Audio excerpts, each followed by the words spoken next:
Hi guys, Dave in Texas here, and what you're looking at is what I call a foo project. Yes, this is one of those projects with I really food up. Well, I actually food on. Oh man, I can't believe this. What you're looking at is what's left of my Line 6 Spider 4 75 watt modeling amp, which I really love. It's my best amp for my recording, right? It's my studio amp that I really go to.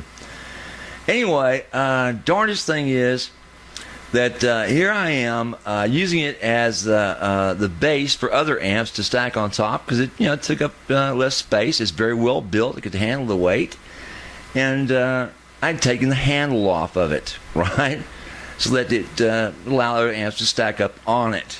Okay, very simple. But I had taken all the other amps down, stacked those back where they belonged after I did a video, and I failed to put the handle back on it. Okay?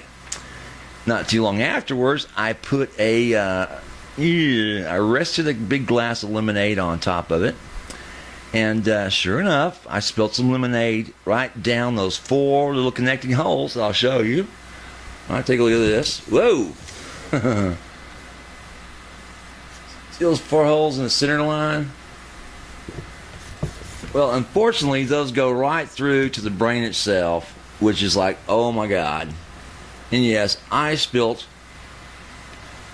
lemonade down that damn top of that brain. So I got a towel real quick, started wiping it up. I could hear this drip, drip, drip as lemonade spilt down inside the brain cavity itself. And I'm thinking, oh my God, lemonade is nothing but, guys, lemonade is nothing but sugar water and flavoring. Okay, well, and real lemon in this case. But it's very conductive. Sugar water is very conductive. So I've just launched a potential nightmare down my most favorite amp. Okay? Now, first of all, I thought, oh, no problem. All I'll do is I'll remove the top 6 screws, drop the brain down, get that cleaning solvent stuff I use, and some gauze and pads and stuff, and get all that stuff out of there and put it back. Simple. 2-3 hour job at most, right? I took the top 6 out. I tried to remove the brain. It's not budging. It's like it's still screwed in place somewhere, somehow. I mean, it's not just tight or glued or something. It's just it's screwed to something, and it's not going to move at all. So I'm thinking, what the heck? So I go to the front, and I'd already removed the lock washers on it, as well as everything else that could be possibly holding this thing in place. And it's still not budging. Then I looked and I saw these 4 red top screws. They're holding this plate to the brain itself. This metal plate here, which is about, I guess, 1/10 of an inch thick of steel. And it's not going to move, right? And I thought, oh shit, now what do I do? So I wrote to Line 6, to their forum, and to their tech thing. I filled out a ticket. And I said, what do I do? How do I get this brain out? And I got answers back the next day. I'm thinking, oh yeah, good. I read the answer was from a technician saying, I don't know how to tell you how to take that brain out. Thanks very much. Hope it's answered your question. And that meant that the question I left with them was over. No one's going to ever answer that again. So I had to write back for another one. I said, God, that didn't answer anything. What kind of answer was that? I don't know. I mean, do you think that did me any good whatsoever for you to tell me you don't know? I don't give a shit if you don't know or not. I need to know. Find someone that does, you dumbass. So anyway, he writes me back again. I don't know. Don't call me dumbass. I'm going, don't you get it? When you write this stuff on that ticket, that ends the ticket. No one else will ever look at it again thinking it had been answered, and I don't get an answer. I need one. So I write back one more time. Comes back. We, the technicians of Line 6, can't tell you how to do that because it avoids your warranty and cause potential death. I go, oh, shit. What's wrong with these guys? So finally, I broke down and I called their non-toll-free number. And I talked to a technician. I asked him. He said, well, remove those top 6 screws and push it backwards. I go, God, you don't think I tried that already? Well, push it forward. I go, come on. I go, this thing's attached to a metal plate with 4 red top screws, and it's not budging out of this box, period. Tell me the trick of getting this thing out of the box. There's got to be a trick, a special tool, a special device, a special knowledge that allow me to get this damn thing out of the box. He talks to a friend of his. No, that's all we know is to take the top 6 screws out. Oh, God. So I hung up on them, gave up on Tweedle Dumpin' and Tweedle Dickhead. I called the local service company. They go, dude, you're in for a big surprise. You can't service that yourself. There's no way. I'm going, why? Well, we really can't tell you. I go, I understand that, but can't you tell me if I can get that brain out or not? No, you can't. You have to send it to a technician to fix it, and it's going to take a lot of work. I go, well, how much we're talking about money-wise to take this thing apart? Basically, just clean it out. $200.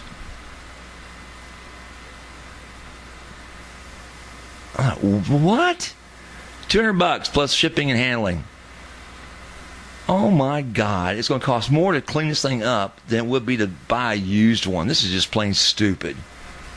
So anyway, I said, let me guess.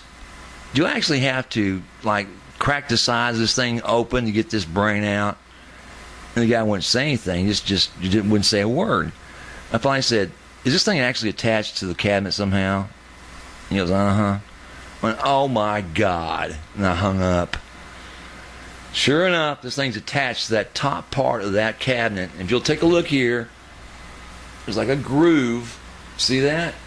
And what they did, they attached the brain and this plate all to this top piece of wood, then slid this piece of wood into place within the cabinet and glued it down. You get it? So that's a permanent setup, not meant to ever take out. So basically, if it breaks, just toss it away. Unless you're prepared to get this thing out of the cabinet, maybe make a new cabinet. So here I am thinking, well, this is what I do. I do this thing for fun, kicks and giggles. I modify things. I change things. I do things to the guitar gear. So what I'm going to do, guys, is this, right? I'm going to take out my little new Dremel that Sugar Rich has brought me. Thank you very much. My new Dremel. And I'm going to cut right along that line. You see that glue line that separates the side cabinet from the top piece of wood. Then I'm going to slide the whole thing forward. Do both sides, cut both sides, and slide this forward. Because there's no removing this. I've already tried that. It's not going to happen. Okay? Because there's no removing this, it's not going to happen. This is permanently attached to this with these screws. There's no way to get in there to the screws because it's wood overhang. You understand? So in other words, you've got to take this thing wholly apart and slide it off to get anything done to it, or slide it backwards, one or the other. Okay? Otherwise, you're screwed, and you've got basically a nice little funky looking bookend that you can set shit on and not worry about dripping stuff down in it anymore. Or salvage a nice, Celestron speaker, 12-inch speaker, which, you always like to have those, extra around.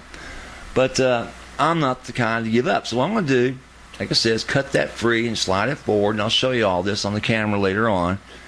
And I've got on order some nice blue Tolex covering for it, along with some dipping glue, not the spray kind. I hate that stuff. It never does work quite right. In it with bubbles in the Tolex finish. And a squeegee roller that comes with that you squeegee the glue down. And I'm going to do a amp wrap job on this. I'll show you how it's done. I've done one in my life. And it was nothing like this one. We had to slide this thing. And it was nothing like this one. We had to slide this thing, back into the box, for God's sakes. Maybe I can come up with a better way of mounting this once I've taken it apart. I hope I can. But one thing for sure is that once I slide this back in, it looks like the way they've done it. This Tolex pretty much is a one-piecer that you wrap completely around this thing and do it with like a preformed cutout that just kind of just and then just glue down the sides. But it's all kind of like one piece with the proper slices and cuts down each corner. Not really sure how he did it, but I'll figure it out and show you guys how to actually take apart a Line 6 Spider 475 water. Okay? Oh, God. What fun that's going to be. And don't get me wrong, guys. This is one of the best amps I've ever had other than screwing it up myself. Okay? If I had not taken the handle off, if I had not spilled anything down it, I'd still be using it and enjoying it. Because they make one hell of a good amplifier. And for them to design it like this, I'm sure that's to keep people like me from going inside and screwing them up. But anyway, any questions about this, give me a holler. Like I said, I'm going to go with the light bluer Tolex, or kind of a navy type blue, and maybe a silver screen to it, you know, or silver cloth cover for the speaker. Man, that thing is thick. That's like a 1/4 inch thick plywood. And yeah, it is plywood, but man, it's 1/2 inch and 3/4 inch and 1/4 inch plywood they use on this thing. So not only does it weigh a ton, it's like really sturdily built to take a lot of abuse. Just not liquid poured down it. Anyway, any questions about this or anything else, give me a holler. Dave in Texas, about to have some real fun. And a new food project for you to watch. Oh boy, yay! Have a good one, guys. Bye.